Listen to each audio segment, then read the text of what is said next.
Welcome to Behavioral Grooves. My name is Kurt Nelson. And I'm Tim Houlihan. Behavioral Grooves explores the why we do what we do by having conversations with insightful researchers, wise practitioners, and clever authors around all things behavioral. And before we get into this week's guests, and there are two of them, we want to tell you a little bit about something Tim and me and some colleagues have been working on for quite some time now. It's a virtual conference that we are calling Nudge It North, and it happens on Friday, January 8th, 2021. Oh my gosh, Kurt, that's just a couple months away. We got to tell the listeners what this is about.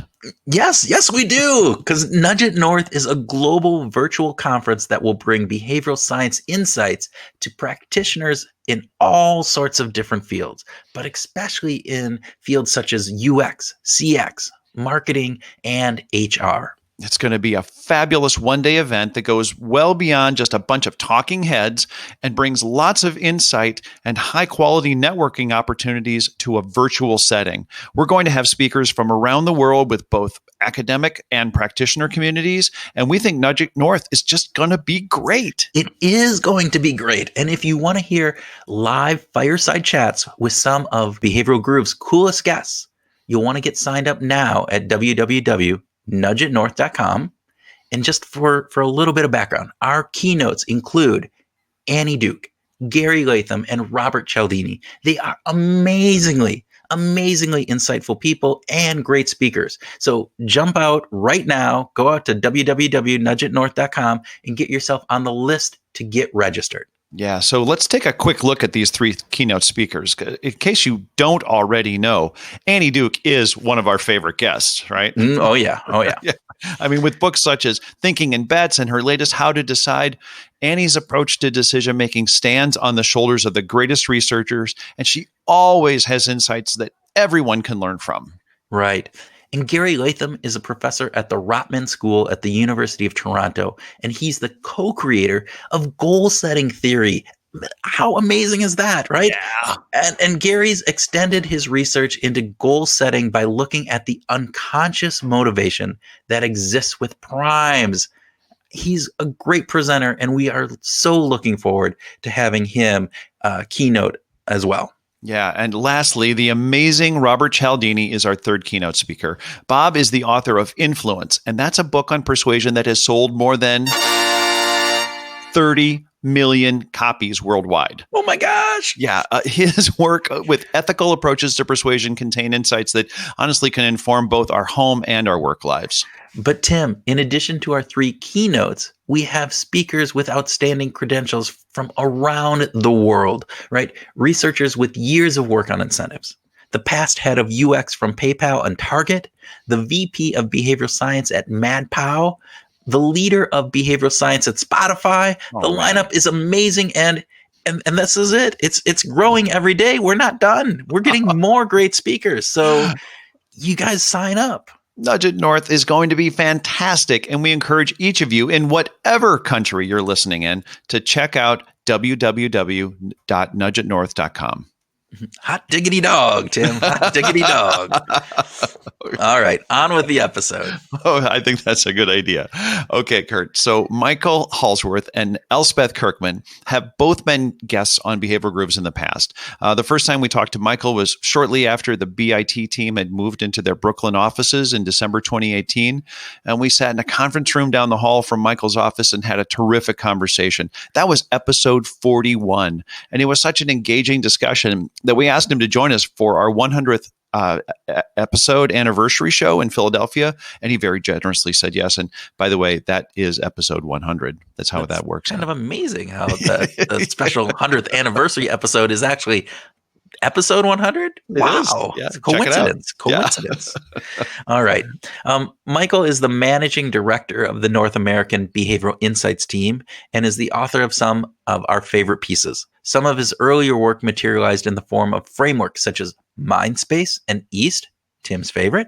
Mm-hmm. Michael is not only a terrific researcher, such as his work on how framing can influence decision-making, but he's also quick to point out when his ideas don't play out as he expected them to.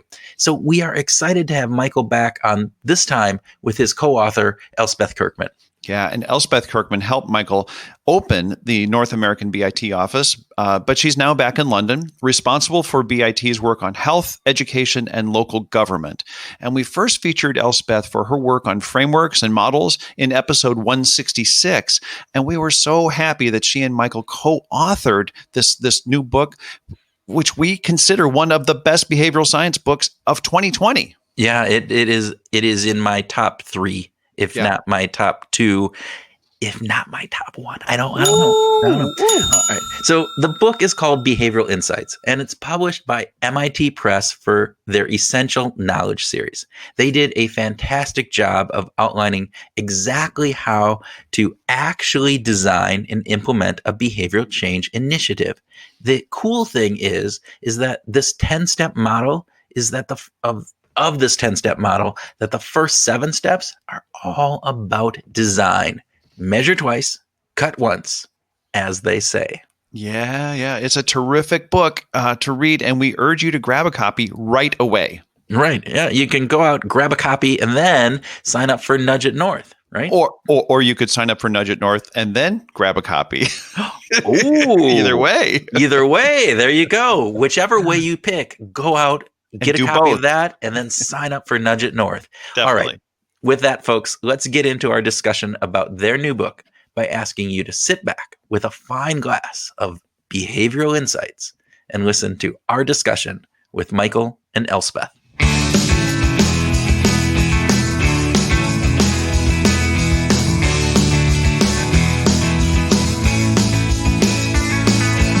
Elspeth Kirkman and Michael Hallsworth, welcome back to Behavioral Grooves. Thanks for having us. Thank you. It is so great to see you guys. It's great to have both of you. I mean, you're return guests, and now you get to be return guests together. This is fantastic for us. It's like a crossover event. The crazy least crossover. Ambitious. Yes. All right, we're going to start with a speed round like we always do. You guys know the drill. Here we go. All right, so Elspeth, which is more pleasurable for you? Hiking up the mountain or coming down a mountain? Oh, down the mountain. Oh, all right. There you go. Yeah. Michael, are you in agreement, or is this a bone of attention here? Yeah. I would say up, but I think it depends whether it's a loop or there and back. There and back Right. again. Yeah. Okay. Yeah, because okay. Well, no, it's speed round, so I can't get into. That's been great. Okay, so far so good. Okay, so Michael, we're going to start with you on this one. What was your first outside the home job that you were paid for? I was a waiter at a place called Crewe Hall, which was near Crewe, and I was kind of I tried to be a silver service waiter. I wasn't very good at it. I've got a scar in my hand from when I smashed a wine glass in it when trying to clear it. Oh, But On the like early, or wasn't like the first day, was it? it was within the first week. Oh my God. Okay, Elspeth, your first out of the home paid job. I was a bartender. a bartender. All right. Obviously, in America, you have to be quite old to be a bartender. The UK, Yes. they don't mind. Oh, they don't. I was going to say, Wow. so because you got to be legal, you got to be 18, and And were you like pouring mixed drinks or just Yeah. pumping brew? I wasn't like a cocktail mixologist or anything like that. It Yeah. was more, pouring a pint and those sorts of things. yeah. Okay. I actually had a bartending job in a place called Hills Tap in Hills, Iowa. So again, very rural, very thing. And I told the owner, I go, I've never done this. And he goes, don't worry. You don't have to make any drink unless they have both liquids in it. So if it's a rum and Coke, if it's a vodka tonic, you got to make it. But if it's something that, I don't know, whatever you want to call, you don't have to make it. Yeah, Greyhound. You can say, nope, we don't do that here. So that was my thing. All right. Here we'll go back to you, Elspeth. When you have a chance to travel again, what will be the first destination that you want to go to? Menorca, the Balearic island that is part of Spain. Oh, wow. Those I hear are beautiful. So, Michael, for you? I'll go to the UK and see my family. Yeah. Yeah. I think that's one of the toughest things, right? Is the separation that families are having here. So, okay, Michael, we got a 2-part question for you. First, are you a better than average driver? I'm an average driver. Okay, second part. Will people who consider themselves better than average drivers relinquish control to autonomous vehicles when they finally become popular? If they're actually better than average, I think the question is not so much are you actually better than average, but what's your perception of your abilities? Yeah. Yeah. Okay. So do you think it matters? Do you think so? If they feel like they're better than average, do you think they're going to have a harder time relinquishing that control? I mean, possibly yes, because there may be kind of frustration. Yeah. I mean, there's an interesting question about whether for those people, you could have some kind of like placebo function where it feels like they're doing things, but they still get the like the push kind of button on the crosswalks, right? You know? Yeah.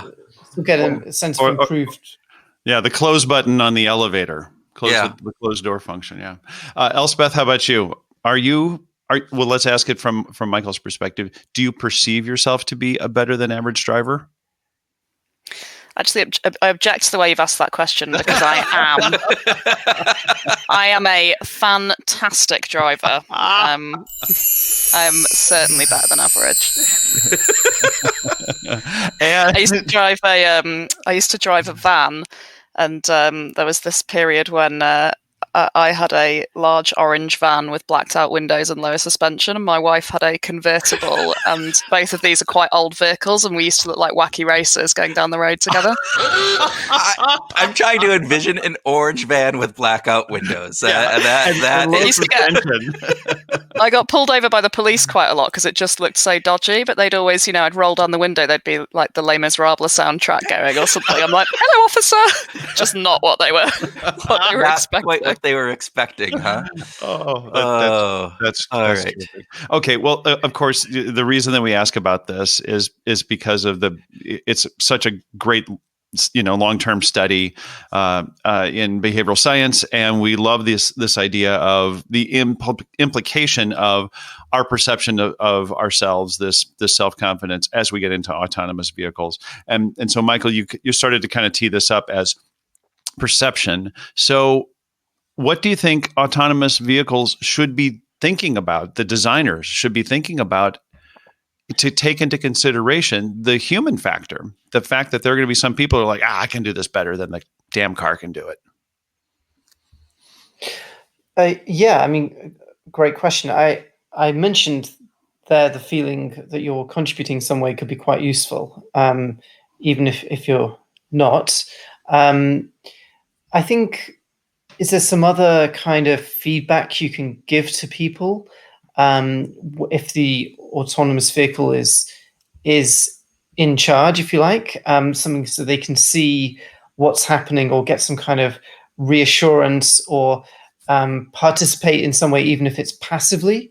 So it's, this is the idea that you may get, more nervous on a plane because you can't see any of the machinery, or you maybe don't kind of understand how it's working.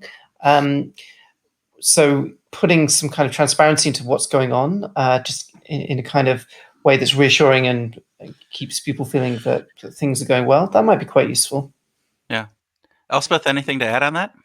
I guess I don't have any great hacks of how we make people feel better in their autonomous vehicles. I do think that some of the MIT Moral Machine project, where they've sourced millions and millions of people's views on real simulated trolley problem situations with self-driving cars and who you should run over and all of that stuff, is fascinating, both in terms of how it varies across cultures and how it varies in terms of, I think I'm probably going to get this wrong from recall, but I think the bot, whose life should you save last? I think it's dogs, criminals, cats, I think is the is the rank order, which is just so grim and depressing, because You're a cat Everyone owner? knows I'm a cat owner. Yeah, everybody knows cats are the best. But super depressing, but really interesting as an insight. And of course, the decision as to whether you program that as what the car should do in that situation or not is not a trivial one. And I think that the intersection between that kind of,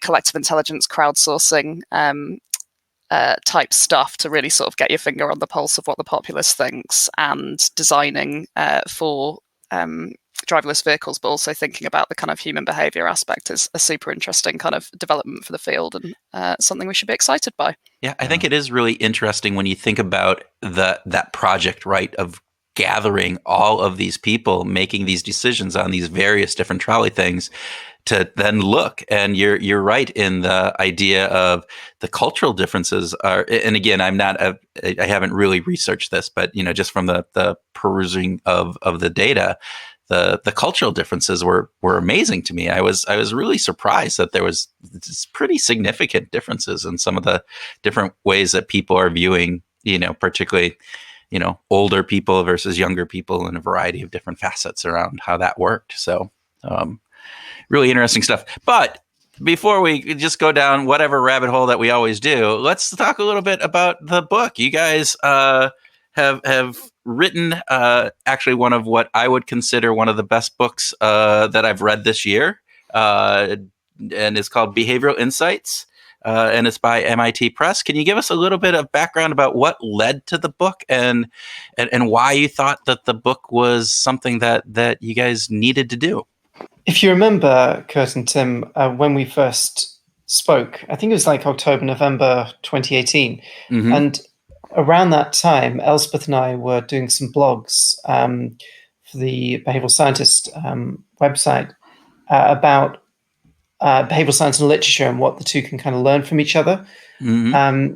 And what happened was actually an editor at MIT Press read them and then emailed us and said, "Do you want to do a book?"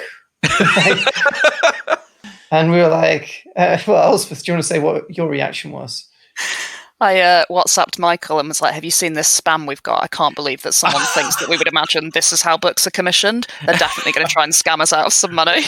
Michael was like, "No, MIT Press is a really reputable publisher, and I've looked up the guy, and he's, commissioning editor." And I just couldn't believe it. Oh, wow. So they fantastic. came to you based on reading your blogs. You guys obviously, kicked it out of the field here with your blogs. So then what was the conversation? I mean, what did they want from you guys, and what did you want to produce? Okay, so they were interested in this series that they produced called Essential Knowledge, which is short, really nice to produce books that give an introduction, concise introduction to people who are interested in the topic, have heard about it, want to learn more, and just want that kind of distillation of what do I need to know, what's going on here, and where's this idea going, and what do I really need to kind of understand to use it in practice. And we thought, well, actually, this is kind of a perfect fit, because the term behavioral insights has been around, for a while now, for actually 10 years or so, and it's used in quite a vague way. And I think we look at ourselves and say we've used it in a vague way as well sometimes. But this was an opportunity to sit down and say, well, what is it? What are people talking about when they're using this term? And actually, we worked it through and presented a kind of clearer definition, and tried to make it really come alive to people and how you could apply it in practice. And as we may get into, where's it going next? Mm.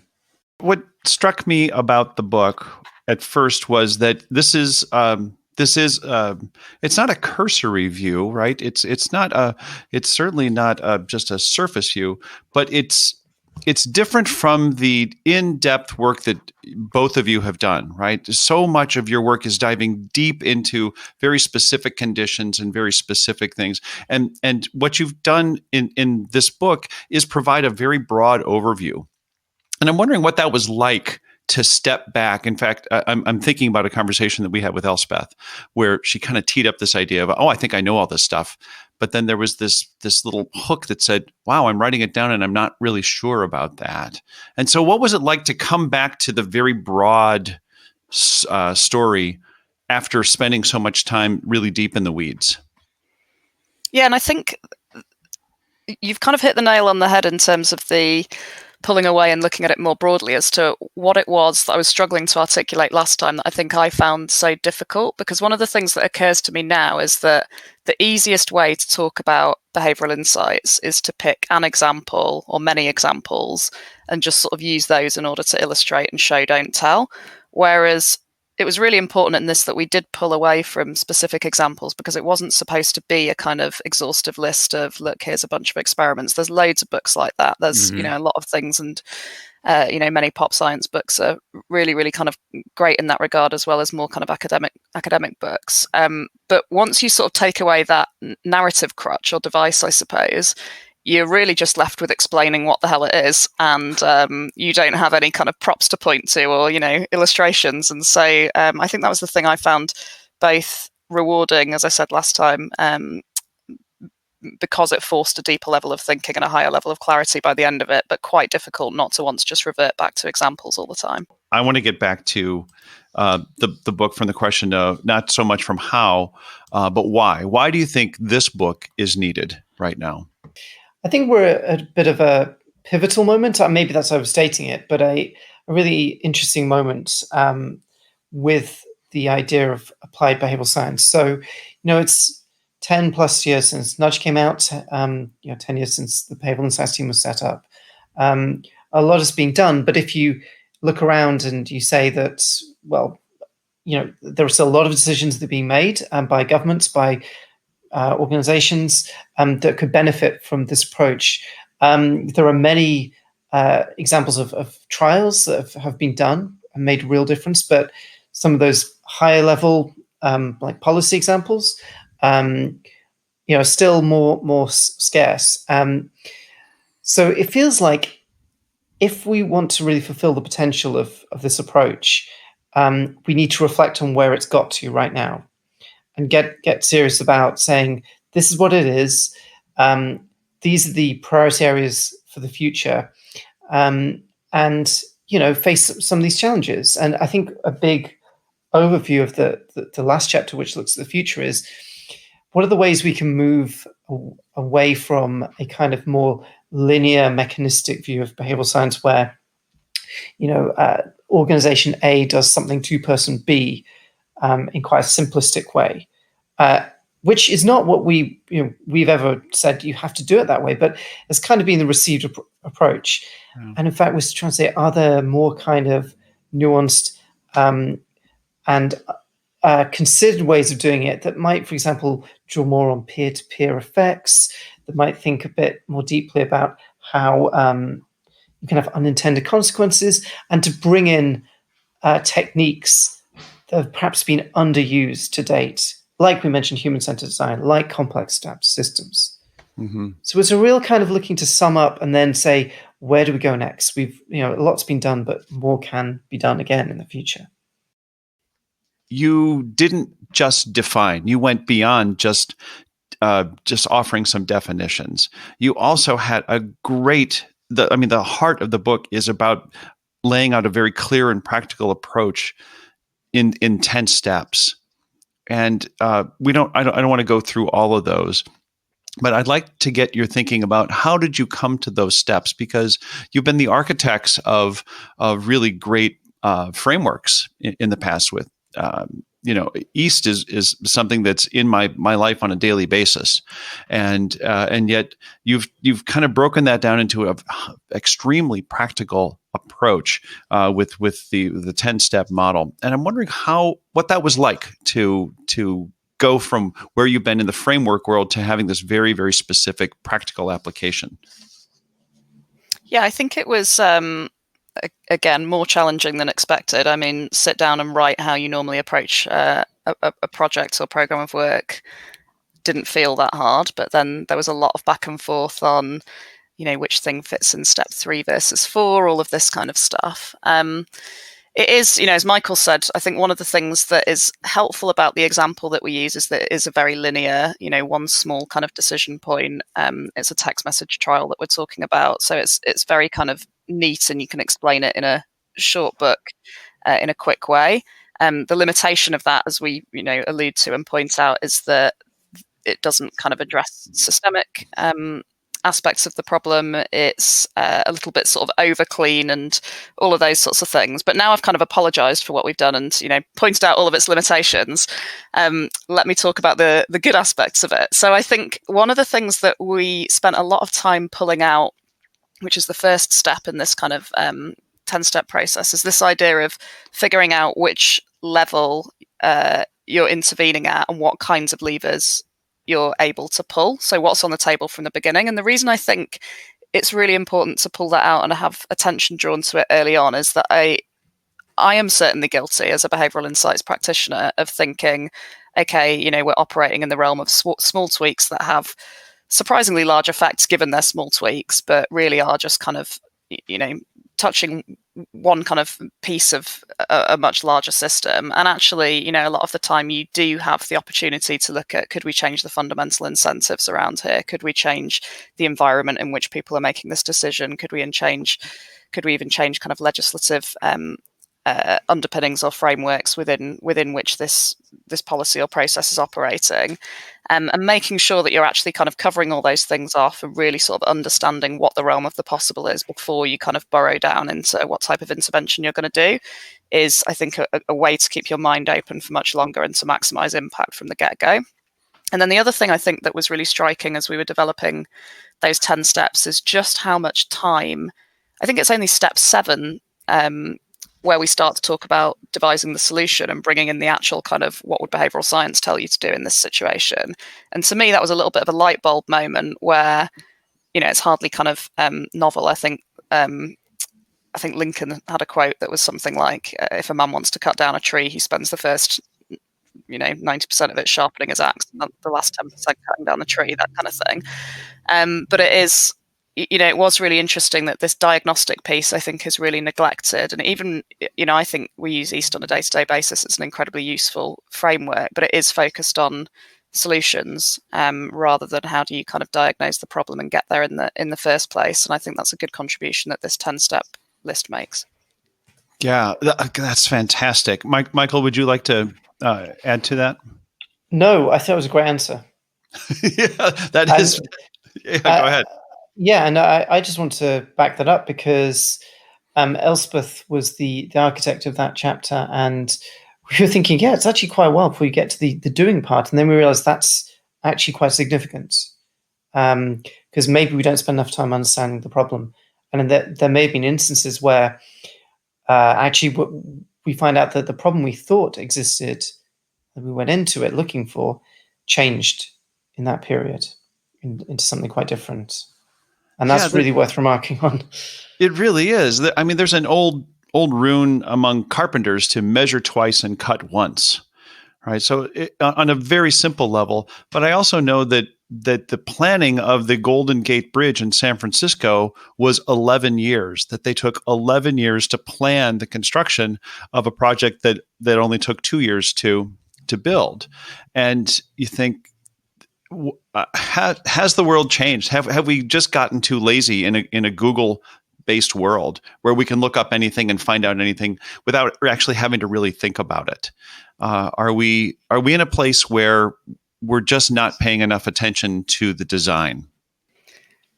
I think that's really interesting from a kind of project delivery perspective, because I think there's also this thing about needing to be productive and show your work and have drip-fed successes throughout the course of a piece of work. I mean, I'm sure, the Golden Gate Bridge, there would have been, here's the initial kind of blueprints, or I know nothing about architecture, so I won't try and use the language, but there will have been those kind of wins throughout. Whereas I think that sometimes when you're kind of busy understanding and diagnosing a problem, I know that I've worked on projects before where it's such a complex, difficult environment, something like children's services, for example, where you're looking at how social workers make decisions about what to do with particularly vulnerable children and families.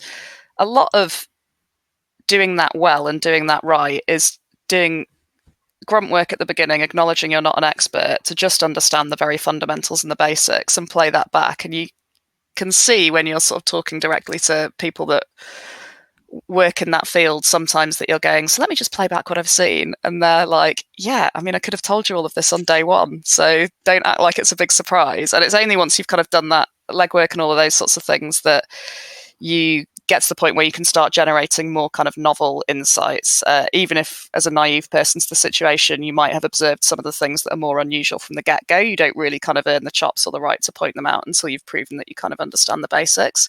And I think that it can feel a little bit sort of terrifying to think the first 7 steps of this 10-step process are going to be really meticulously, slowly diagnosing the problem and probably not blowing anybody's mind and surprising them when what they're expecting is, something that's going to be really kind of quirky and different and a new way of looking at things. And I do wonder whether we sort of, we as cultures, not just as people working on projects, do try and kind of run to the good stuff sooner because there's this need to be shown to be productive. So one of the things I wanted to ask is this in the book in chapter 5, you guys are talking about some of the criticisms, considerations, and limitations of behavioral insights. And one thing that I thought was really interesting is you talked about, and I'll quote here, the idea of irrationality is neither central to behavioral insights nor particularly helpful. And you go into a little bit in deeper, even in thinking through nudges and again, talking through nudges about this idea that, hey, many advocates of nudging talk about, make the argument that there is no neutral design. And yet you're talking about that, hey, that argument has a clear flaw. And part of that is because we judge people on their intentions. And if it's intentional, that takes a different component on that. Wondering if you guys could just talk a little bit about this idea of why irrationality isn't central or particularly helpful, and then let's get into a little bit around these nudging aspects and what your thoughts are around that. Right. So to start by saying, rationality is really difficult to define. Yeah. There's almost instantly you're kind of stepping into a trap if you start going there. There's a guy called John Elster who's done some really great work about rationality. And I think there is a real danger that policymakers, kind of designers, look at something and say it doesn't accord with their perspective, what they consider to be rational, and therefore, or rather, shall I say, a good decision, Mm-hmm. and therefore they think it's irrational. And we did a report called Behavioral Government a couple of years ago, which looked at kind of issues with the policymaking process itself and how governments act. And we point out that this is something that's quite likely to happen. You kind of assume that people are similar to you and have similar views, and you may design things that way. And then if people don't go along with what you expect, you're looking for reasons. And it's a very easy thing to say people are being irrational, when in fact they may have perfectly good reasons that you're not aware of for doing things. And so I think irrationality becomes a way of justifying to yourself not doing further work to understand where people are coming from and why they're acting the way they do. Well, I always think it's interesting because a lot of that work, I think, comes from this classical economist perspective of looking at, a world with perfect information and all of those factors that go into it. And we know, even classical economists will say that that's not the real world. And yet we're saying, well, these are the decisions that you would make under these types of situations. And so if it's not that, then it's irrational. And I don't necessarily agree with that. And I think that looking at it and calling it irrational, I think has some nuance and pizzazz and it gets people's attention, but I think it doesn't necessarily lend itself into what we're really doing is saying, hey, there's context that matters here and perspectives that matter here. And so, which I think is what you've just kind of outlined there, Michael. Would you agree with that? Yes. And I think that also the idea of irrationality discourages self-reflection in the person that uses it as well. And you just get into this kind of, it's like the above average effect we were just discussing, but for if you like, a behavioral scientist or a policy designer or whatever. And I think it's very dangerous. And I certainly have never used it in professionally because of those reasons, and I discourage others from doing so as well. It's more like, and I think there is a whole strand of thinking which we talk about in the book that Gigerenzer particularly is associated with. It says it's not about biases, that there are good reasons people are using heuristics, and I have. And we say, look, that way of thinking is perfectly compatible with the kind of behavioral insights approach, and it is. So I think we're trying to get a more open and wide-ranging understanding of the behavioral sciences and how they can be applied to issues, rather than a simplistic one of people are biased, there are errors, they're irrational, and we must kind of correct it. I think that leads to that leads to bad policymaking and bad service design, in my view. Yeah. So with this idea that there is no neutral design, what do you want to share with designers to help them guide them ethically along the lines of using the very powerful tools that are available to them for good? Sort of on a simplistic level, nudge for good. I'm going to just say a really quick response to your kind of original, Kurt, actually, what you were saying, which is the reason we wanted to make this point about intentions is that I do think this is often used as a kind of end argument of there isn't really a problem with nudges because there's no neutral design. Right. And you do hear this, and I have some sympathy with that, but I think I can't really argue with the objection that, but intentions matter. And we see this in I don't know, the criminal justice system. It's fundamental. What you're intending to do, intentional changes are perceived by humans as very different from unintentional changes. And so I just don't think that argument is enough on its own. And that's why in that chapter, we then go through other ways of assessing the kind of ethical dimensions of any particular intervention. Well, it goes back. I mean, we talked about the trolley situation prior, right? And you see intentionality in trolley. You're more likely to allow something to happen by an inaction and causing deaths than by an action that you actually make in those trolley situations. And so there is a lot of how we perceive something based on the intentionality that is acquired or put forth with that. So when you're doing that, I think it's really interesting. So given that, what are some of the other ways that we can, you talk about there's some other things in this chapter. So what are some of the other ways that you look at addressing and kind of exploring that way? So to help people kind of think through the ethical elements of design, we recognize this is really complex and neither of us are ethicists, right? But you've got to come up with something fairly kind of practical at some point. And I think there are two kind of main buckets that we basically situate our argument within. So one is that you need to look at what we might term kind of manipulation, the extent to which you're manipulating, whether you think that word is good or bad. So how does the intervention actually work? So within that, there's the level of control that a person might have.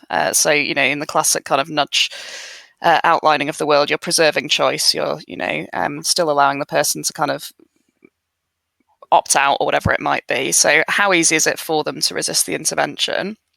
And then the second is about the transparency around that intervention. So not just what would somebody do or think if you told them about the way that the intervention was happening, but how clear is it that the intervention actually exists in the first place? How clear is it what it's intending to do? How clear is it kind of how it works to people? And I think that there's this sort of perception among, there's a sort of straw man perception among some people, which is that behavioral insights has to be sort of cloak and dagger, all very secretive. And of course, we know that, there's research that shows that even if you tell people you're about to be nudged and here's how, that it's still, it's still effective, and that people are actually generally quite accepting of interventions if they're well designed once they understand them. So there's that sort of bit of it. And then there's the kind of what are you influencing side of things, which I guess is more on the kind of the paternalism side of the spectrum. So one bit is how harmful is it and how beneficial is it to either not take or take action here, and who's affected by that. So basically, how do you justify, based on the harms and benefits of intervention, the extent to which you intervene? And then the other thing is kind of people's feelings about that. So how strong are their preferences? How settled are their preferences? How much are they going to be, mega angry if you introduce some intervention in this area, versus how much do they not really care? And it's kind of the sort of combination of thinking through those two kind of angles, I guess, the intervention itself and what you're influencing, and then the sort of key components within that I think help us think through and provide a bit more of a sort of simplistic framework of the ethics of intervention. Well, you bring in an example in the book. You talk about the sugar tax element that was proposed in New York, and then you compare that to the ban sale of acetaminophen, I believe I'm saying that right, in the number of tablets in the UK. So not having larger than 32 tablets, and the impact that had. And so you're, again, to your point, harm and benefit on those is pretty cut and dry, I think, right? And on the latter one, whereas on the upper one, it's not as clear. And so I think people have a harder time accepting that. Did I get that right? Yes. Yeah. Yeah, and of course, the problem is that for the sake of the book, we picked incredibly clear-cut examples so that we couldn't be argued with. But, in real life, if you're having to apply this as a policymaker or business person, then it's not usual that things are quite that cut and dry. Yeah. So what do you think practitioners need to know? This is for people who are interested in getting a broad overview. They're curious. They read the book. I can imagine corporate HR departments, marketers, sales executives being interested in these kinds of tools. I love I guess there's a part of me that's curious about your thoughts on random control tests, because you spend a fair amount of time on RCTs. But what do you want practitioners to take away from the book? I guess one thing we haven't talked about, which it might be worth just covering briefly, is what we're talking about when we talk about behavioural insights and how we define it, because I think that really segues into what we want people to take away. So we define it in 3 parts. So very briefly, it is taking the theory, the evidence of what makes humans make the decisions they do, all of those things that we know about conscious and non-conscious processes that drives the decisions that we make. Second bit is applying that to practical real-world problems, so really understanding the context and figuring out how these things can, what these things can tell us about how the world works and how it might work better. And then the third thing is, as you kind of just alluded to, running experiments, randomized control trials, typically where possible, to figure out, did those bright ideas that we had about applying theory in the real world in a practical setting actually have the effect that we were expecting? To what extent and for who? And that's really the kind of 3 main parts here. And I would want anybody reading it who's thinking about trying this stuff out and applying it to not neglect any of those 3 things. I think if they take away, this is interesting theoretical stuff, but don't think about applying it in practice and measuring the effect, then that's great. That's one more person who's sort of bought in, but we're not changing how practice kind of happens in the world. And similarly, if they were to, try and implement it without sort of measuring whether it worked, for instance, that would not necessarily be a great success either. Michael, I don't know if you'd add more. I think what we want people to do with this book is understand that there's something real and meaningful here, but at the same time understand kind of the potential concerns, which are real. And, in some ways, one of the most kind of engaging parts for us to write was the criticisms, because we spent many years reading them, and it was nice just to, express them ourselves in our own words, and try to condense them, indeed make them as good as possible, maybe better than, express them better than the critics themselves. And then we didn't try and, answer everyone or rebut them, and we said instead that, we can't dismiss all these things. Here instead is a kind of way of dealing with them on a case-by-case basis, like Elspeth Yeah. said, because that's really what people are going to be doing. And so, there's something here. It's worth looking at. This is the state of the evidence.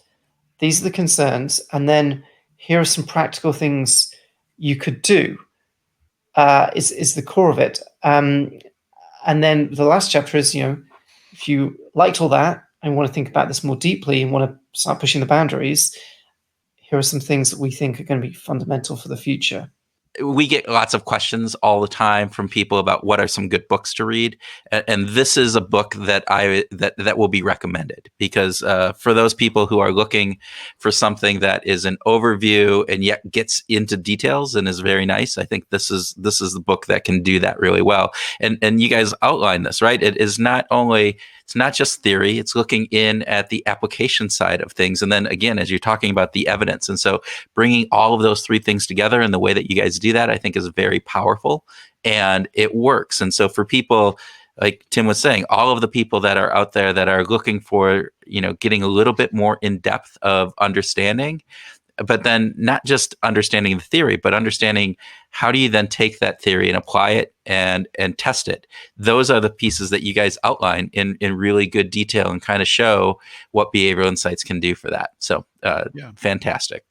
I'd like to just add to that editorial by saying I met Dan Ariely before Predictably Irrational was published, and when it was published, I recommended it as a book pretty much to everyone. And it turns out that a lot of people have used Predictably Irrational as the gateway drug into, into behavioral science. But I'm here to say that I think that this is the new gateway drug. I really do. I think that this is just written so well. It's, my gosh, it's 200 pages, small pages of fantastically well packed stuff, and I just think that it's a great read. So my mother will be so proud I'm a gateway drug.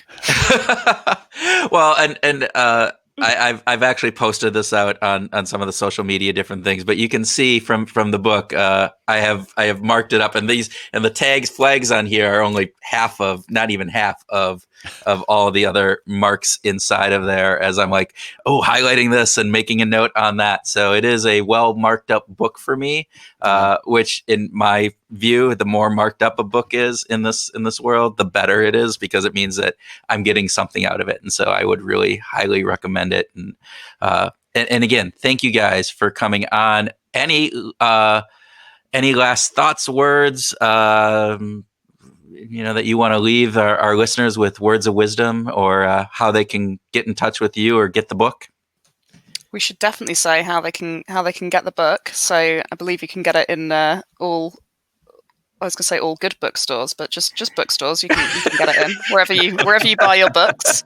You can also buy it online. There's links on the MIT Press website to places such as Amazon where you can buy it. And you can follow us on Twitter. I'm at Carminka. I'm at Hallsworth. For all your kind of latest behavioral science news and great incisive takes. Yeah. Well, fantastic. Well, we'll definitely put all the links in the show notes. So people, if you want to go out and just click through, you can grab the book and connect with Elspeth and Michael. And again, thank you guys. We really appreciate it. Thank you for having us. Pleasure talking to you again. Thanks.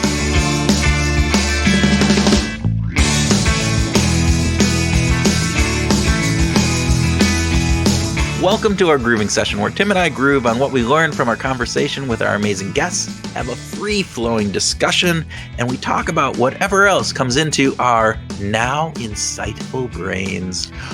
After reading that book, we are more insightful. We are so much more insightful after the knowledge that was embedded upon us through reading this great book and from our conversation with these two. Definitely. That was as great as well. So it really was. Absolutely.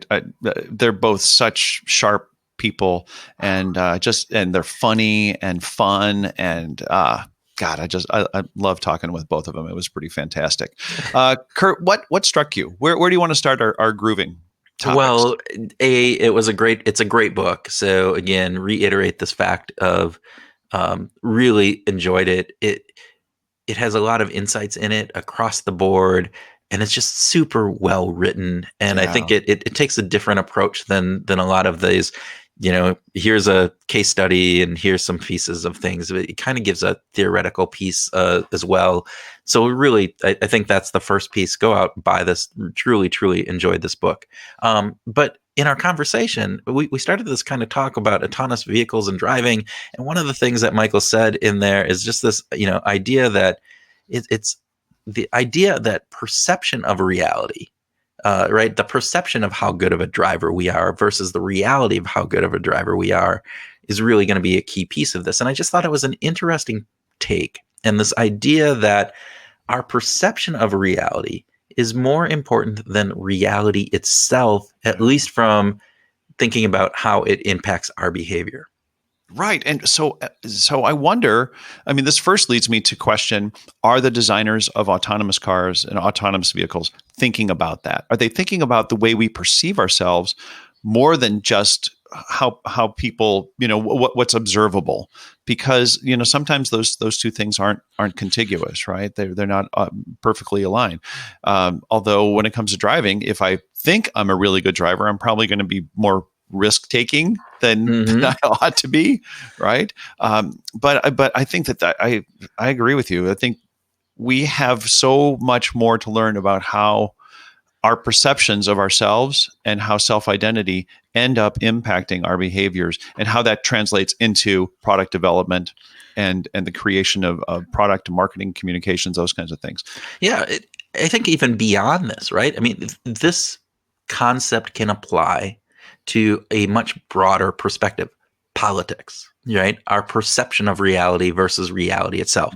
Business, as we talked about, product design, but even working internally with your employees. What do they perceive as reality versus what reality is, or even leadership, right? What is their perception of reality, and how does that influence strategy, decisions on employee engagement programs, a variety of different things? Even thinking about this perception of reality in relationships, right? If your relationship with your spouse or your friends or your kids, that perception is really what is true for them and impacts then all of their behaviors and how they're thinking about things. And you take this, right? So Right. This idea we already talked, right? The optimism bias that you have when you're driving and you're more optimistic about how good you are as a driver. But this also comes into fundamental attribution error, right? This idea that, hey, if something goes wrong for me, it's not because I suck at it, but it's because It's just unlucky. I'm unlucky, different things. Yeah. But if something goes bad for you, it's because you're You were an idiot, lucky. and you just don't have the skill set or the knowledge or the ability to do it. And again, that reality on both of those fronts is probably somewhere in between. And yet our perception of that reality is something that influences how we think about those others, how we think about ourselves, and thus subsequent behaviors from it. I think about our conversations with clients recently during COVID, right, during the pandemic. And so much of what we're dealing with on a perceptual basis when it comes to COVID is perception of risk. And what do employees perceive as risk? Because risk isn't a number. Yeah. Risk isn't a figure that we can boil down to just a single number. It is a feeling. And so how we feel about risk is something that employers need to be taking into consideration when they're communicating to people. And the employee's perception of what that risk is and what they believe reality is more important than what in some ways what it really is. Right. So risk isn't just 78. Yeah, right. Yeah, or 33 and a third. Yeah. 33 and a third. Think about that, right? So as we're thinking about how we behave, if we're thinking about how our employees behave, if we're thinking about how our loved ones behave, it's their perception of the reality of our interaction, of that risk, as you said, of how we're approaching things. And it is what I loved about Annie Duke, and we talked about Annie Duke as being one of our guests in Nudge It North, and she's been on the show multiple times. But one of the statements, and I'm going to misstate this, so I apologize to Annie in advance, is this idea that, do you want to be right, or do you want to really understand what the reality is? And too often we have this perception of the world that fits with our own self-identity and our own pre-held beliefs that isn't really a reflection on what is going on the ground. It isn't a reflection of the true reality of the world. And I want to live in a world where I'm more attuned to the reality than whatever, biases influence the way that my brain is thinking about things just to make me feel less cognitive dissonance or less, angst about what's going on. It really feels good to be right, though. It does feel good to be right. We like that feeling, and that's going to be hard to get away from. We did spend a fair amount of time with Elspeth and Michael talking about why they wrote the book, and I think that there are certainly some interesting parts about that. Maybe the most important part for me was when they were talking about sort of coming up with a clearer definition, right, of what's going on, and trying to figure out, well, at what level you're going to make an intervention. I think Elspeth spoke to this idea of at what level you're going to create an intervention. And it got me thinking about the Google cafeteria, where they put the cookies. They move the cookies from the front of the cafeteria in a clear jar to the back in a more opaque jar. And it's like, you are intervening. It is an intervention, and it did reduce cookie consumption in the cafeteria. But did it actually diminish anyone's desire for cookies overall? Yeah. Well, we had that conversation with Eugen, right? Eugen Demont, I believe, about social norms can change our desires or how we think about ourselves or different pieces, but nudges mostly by themselves probably going to be a little bit different. And so it is interesting. Like what at what level are you trying to work? Are you trying to work at that level of getting people to think about their own life and who they are and being more healthy in their eating habits, and thus I will not choose a cookie, versus I will not choose a cookie because it's back in the back of the cafeteria and I just don't see it, or I don't notice it, or by the time I get there my plate's already full and I'm like, oh nah, it's not necessary. Yeah. Right.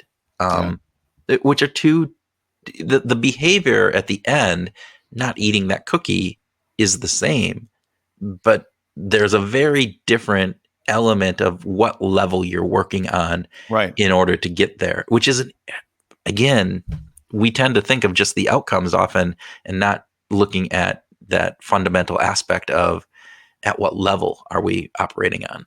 Yeah, it makes me think about putting a dam on a stream. You can stop the water, at any point along the stream. If you stop it really close to the community, and there's trouble, the likelihood of something really bad happening to the community, if the dam breaks, is higher than if the dam were moved higher upstream.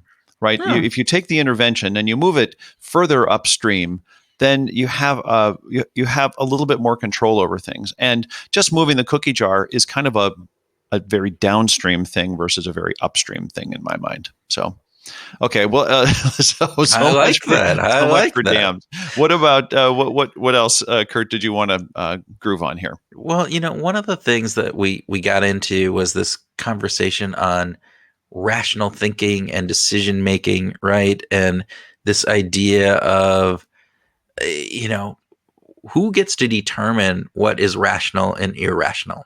And then this concept that we have that, hey, if you're not doing things that optimize every part of your life, that is an irrational piece. And I think to a degree, how do we know? right? Yeah.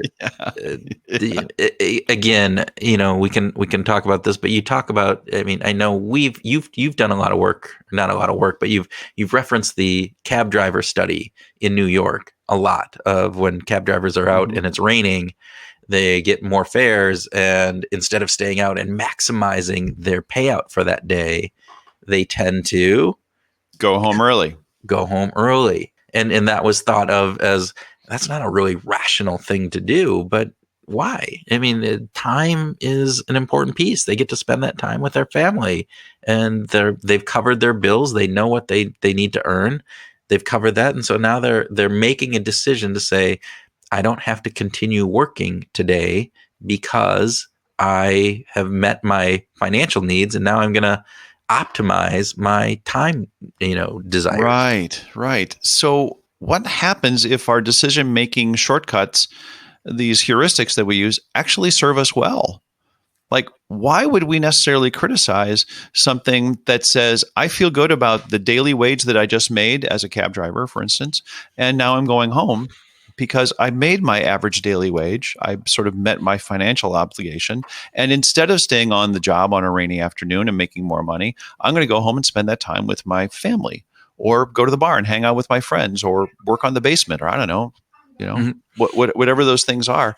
There can be utility in those things. Yeah. Classical economic, theory talks about utility, this kind of ephemeral piece that says, we want to maximize utility, and utility can be time spent with your kids, or just watching television. There's a utility function within there.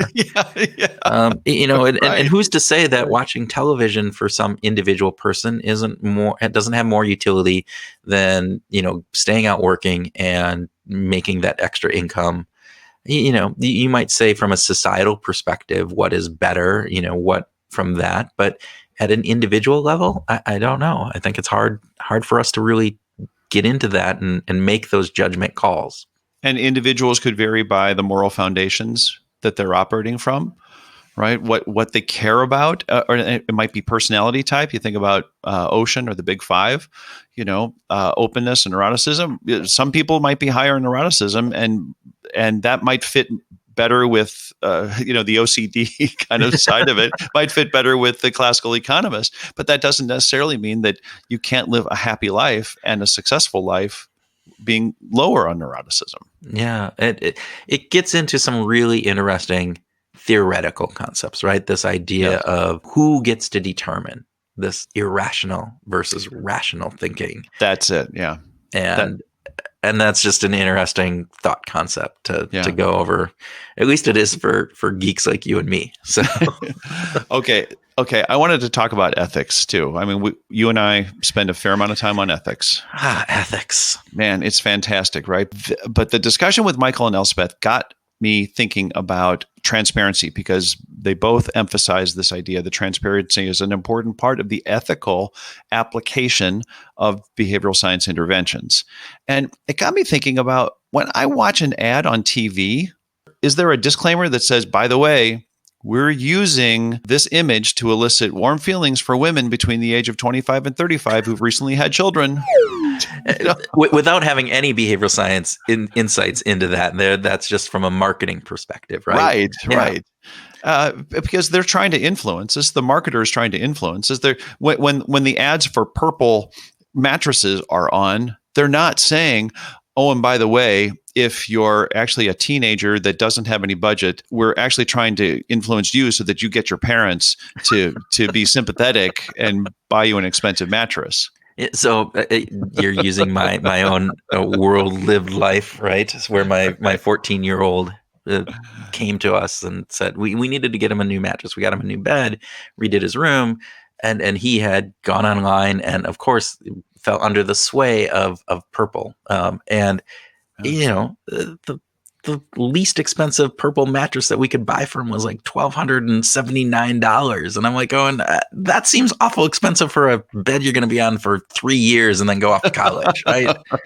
Right. My God, my mattress didn't cost that much, but he was dead set on it because he had been influenced by these purple advertisements, and any other mattress was just not, I'm like going, look, this one looks very similar. And he's like, oh, that doesn't have the whatever polymer, whatever patented thing that they had done. So they're influencing them at that level. Is Purple's lack of transparency to say, we're saying these words, we're using these statistics to influence you, is that necessarily then an unethical thing?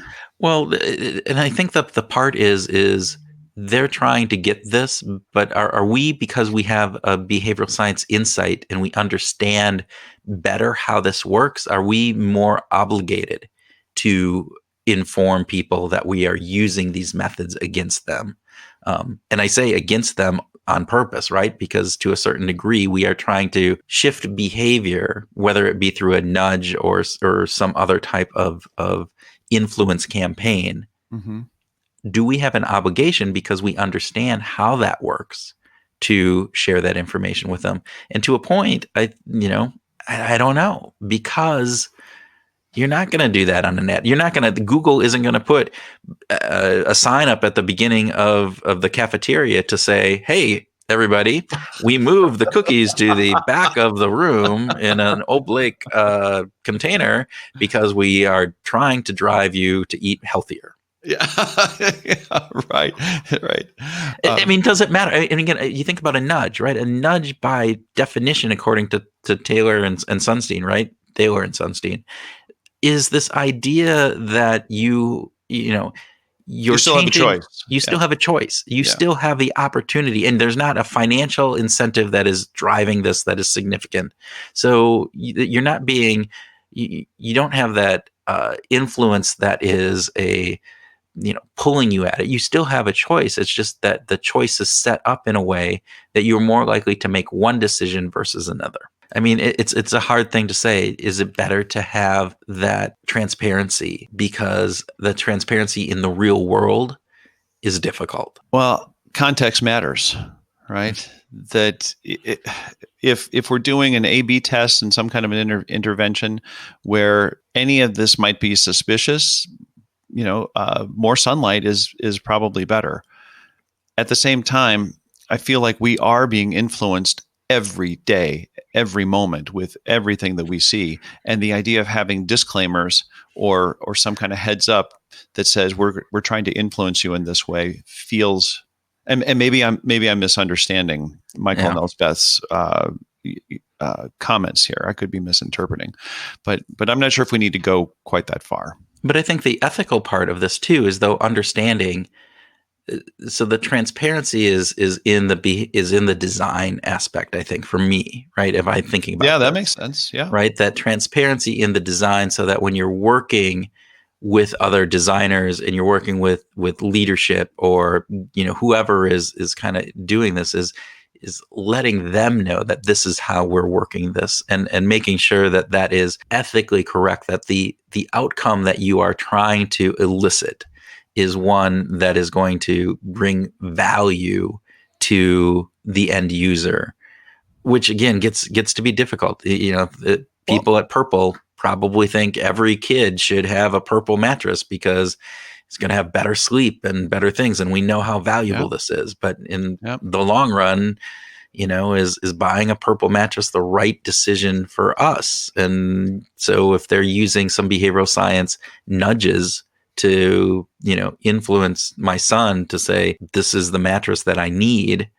and get his hopes up that I then have to shatter as a parent and throw him down this well of despair because he doesn't get a Purple mattress. It's interesting. It's not an easy question to answer, and I think that's the thing that we've just come upon time and time again. Ethics are hard, particularly as we think about, how much of an influence does behavioral science actually make? What are the right things to do in those situations? All of that is just really could be an entire, podcast on the ethics of behavioral science. It reminds me of conversations we've had on moral trade-offs. And to some degree, ethics don't stand alone. They exist within the social norms, and there is some moral decision making. To some degree, we've decided that the rational agent in the neoclassical economic model does these certain things, has these stable preferences across all domains, and that we know that that's just not human. Right. So to some degree, we have to say the moral context that we're making these ethical decisions in are these, and maybe part of the design process is acknowledging those and putting them on the table so that we're aware of them. Yeah, I think that's really cool. Yeah. So, all right, I think we've probably beat this horse to death or whatever it is. Or to win the race. Or to win the race. Yeah, there you go. I don't know. That's right. We might have won the race. Yeah. Yeah. Well, with that, folks, hang on because we're going to have a bonus track right after this. Hey Groovers, this is Tim with the bonus track and groove idea for our conversation with Michael and Elspeth. We know that some of you don't make it this far, that once you finish hearing our conversation with our guest, you move on. But we also know that some of you love the bonus track as a recap of some complex ideas in the episode. So if you have a chance, drop us a note on Twitter or LinkedIn or Facebook and tell us what you think. We'd love to hear what you have to say. All right, in this episode, Michael and Elspeth laid out key steps to consider when designing a behavioral intervention. The central point to the discussion about their 10-point framework for creating a behavioral intervention is that 7 of those steps are focused on design. Only the last 3 are about execution. So, Groovers, measure twice, cut once. We spent a fair amount of time on ethics and transparency in the way interventions are put into the world, and these are central to much of the work that they do, especially when it comes to the development of governmental policies. We also discussed rationality and who gets to decide what is rational and what isn't. And this was a particularly powerful concept since we know that humans are well suited for defending their actions. And to what degree is that rational or rationalizing? For your groove idea for this week, we'd like you to consider Michael's comments about our perceptions about driving as it relates to autonomous vehicles. So ask yourself this: would you be more comfortable in an airplane if you could see the pilots or some of the controls? Well, as always, drop us a line. Let us know what you think. This wraps up another episode of Behavioral Grooves. We appreciate you listening and hope you enjoyed it. Now, we want you to go out this week and find your groove.